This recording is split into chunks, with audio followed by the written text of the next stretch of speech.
Fokus negeri di bawah Bayu, usaha terbaik kerajaan negeri bantu penduduk terkesan banjir. Langsung bersama Muhammad Dia Sahlan di Kota Kinabalu. Silakan Dia. Ya, baik Dia, terima kasih. Kerajaan negeri akan mencari jalan terbaik dalam usaha membantu penduduk yang terkesan banjir baru-baru ini. Turut menjadi keutamaan adalah kerja-kerja membaiki infrastruktur asas yang mengalami kerosakan akibat banjir seperti jambatan, jalan raya serta bekalan air dan elektrik. Kita sedang mencari untuk memastikan usaha bantuan kepada mereka yang terlibat banjir baru-baru ini. Jadi dia banyak perkara yang perlu kita lihat secara serius. Ada kerosakan infra, ada bantuan kepada mangsa yang memerlukan bantuan dan sebagainya. Kerajaan negeri akan melakukan yang terbaik dan akan membantu mereka yang mengalami kesusahan itu.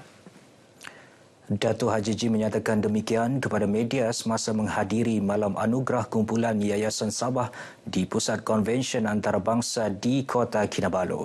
Antara daerah yang melibatkan penduduk terjejas dengan banjir berkenaan adalah Kota Marudu, Pitas, Kudat, Paitan, Beluran, Telopit, Lahadatu dan Tawau. Mengulas mengenai tindakan tiga adun warisan Muhammad Muhammadin Bangge, Chong Chen Bin, Tanjung Kapur dan Nur Azlina Arif Kunak bertindak keluar parti baru-baru ini. Datuk Haji G mengucapkan terima kasih dengan hasrat mereka untuk menyokong kepimpinan beliau.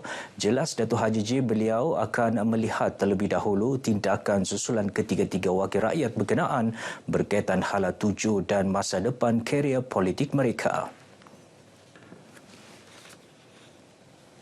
Sementara itu, dalam majlis yang sama, Ketua Menteri Datuk Seri Panglima Haji G Nor memuji pencapaian 95% daripada 17 inisiatif Pelan Pembangunan Hala 7 Sabah Maju Jaya SMJ telah berjaya dilaksanakan kumpulan Yayasan Sabah.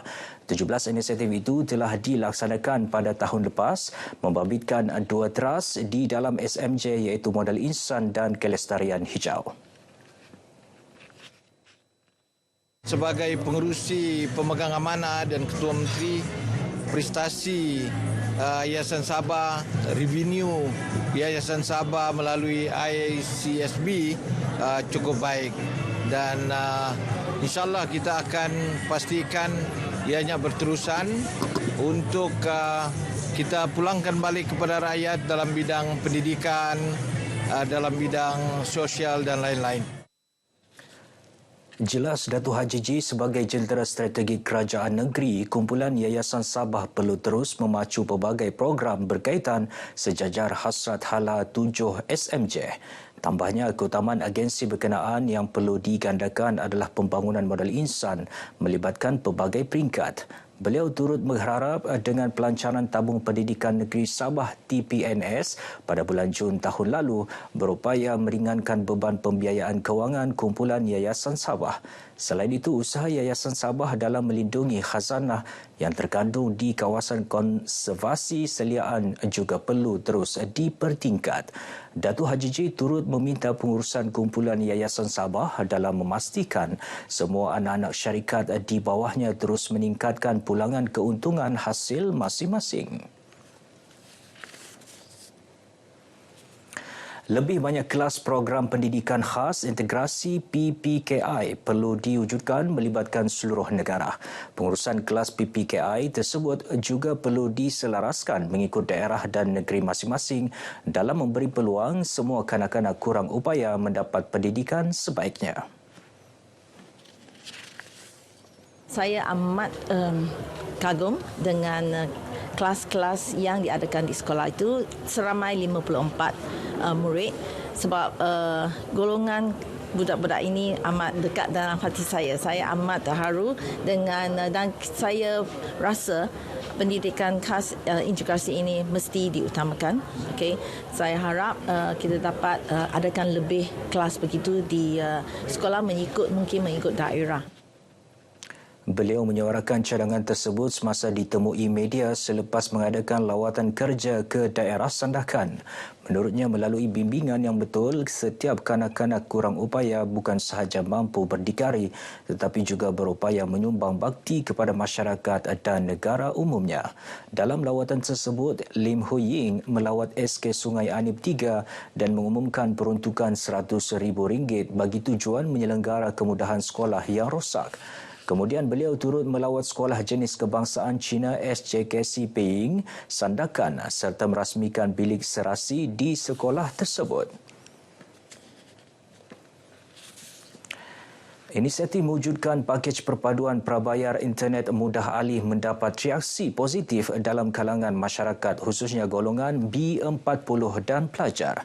Diperkenalkan Kementerian Komunikasi dan Digital KKD, pakej ini menawarkan harga serendah RM30 dengan kelajuan 3 Mbps dengan kuota 30 GB selama 180 hari. Pakej perpaduan dari kerajaan ini merupakan langkah yang bagus dan ini inisiatif yang baiklah dari kerajaan untuk mengurangkan kos sara hidup bagi golongan yang bersasar. Dengan adanya pakej yang ini, internet perpaduan ini, kita cuma bayar RM5 untuk sebulan dan kita dapat data 30 GB. Kalau bagi saya pakej internet ini dia dapat mengurangkan kos sara hidup yang pertama, dan terima kasihlah kepada yang kerajaan perpaduan sebab dia bagi kemudahan kepada kita mengurangkan kos sara hidup dan memudahkan. Terima kasih kerajaan perpaduan. Bagi saya ini satu perkara yang bagus sebab dia dapat mengurangkan beban pengguna. Biasanya pengguna internet terpaksa bayar berbulan-bulan. Kadang kalau internet slow, diorang akan tambah internet, tambah kos. So, dalam satu bulan memang naik kos lah. Dengan ini, saya menyambut baiklah pakej perpaduan yang telah syorkan kepada masyarakat di luar sana. Dia dapat meringankan beban saya juga dalam membeli plan internet. Saya sangat berbesar hati bila PM kita memberi tawaran internet perpaduan.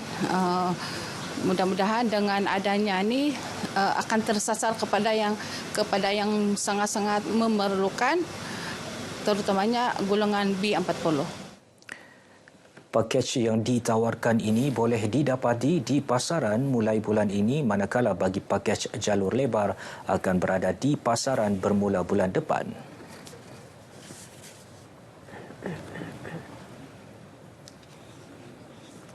Baik saudara, sekian dahulu paparan dari negeri di bawah bayu. Kita kembali ke Angkasa Puri bersama Dia Nawai. Silakan Dia.